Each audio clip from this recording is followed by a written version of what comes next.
నల్గొండ జిల్లాలో విస్తారంగా వర్షాలు కురుస్తున్నాయి.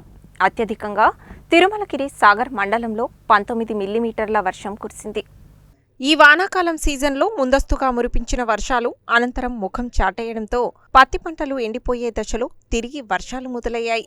గత 3 రోజులుగా నల్గొండ జిల్లాలో సాధారణ నుండి భారీ వర్షాలు కురుస్తున్నాయి. శుక్రవారం ఉదయం నుండి శనివారం ఉదయం వరకు నల్గొండ జిల్లాలో 319.5 మిల్లీమీటర్ల వర్షపాతం నమోదైంది. సగటున 9.7 మిల్లీమీటర్ల వర్షం కురిసింది.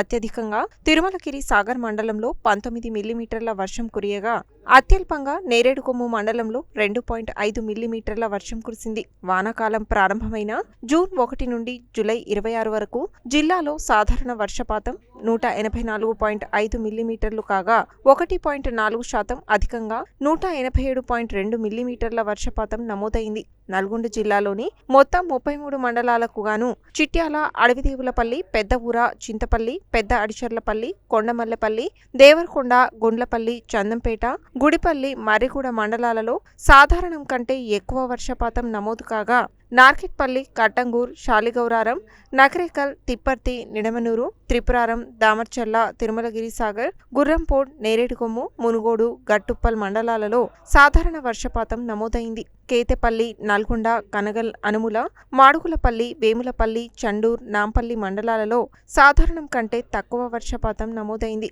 మొత్తంగా చూస్తే 11 మండలాలలో అధిక వర్షపాతం నమోదు కాగా 13 మండలాలలో సాధారణ వర్షపాతం, 9 మండలాలలో లోటు వర్షపాతం నమోదైంది. దేవరకొండ డివిజన్లోని నేరేడుకొమ్ము, గుర్రంపోడు మండలాలలో సాధారణ వర్షపాతం నమోదు కాగా డివిజన్లోని మిగిలిన అన్ని మండలాలలో సాధారణ కంటే అధిక వర్షపాతం నమోదు కావడం గమనార్హం.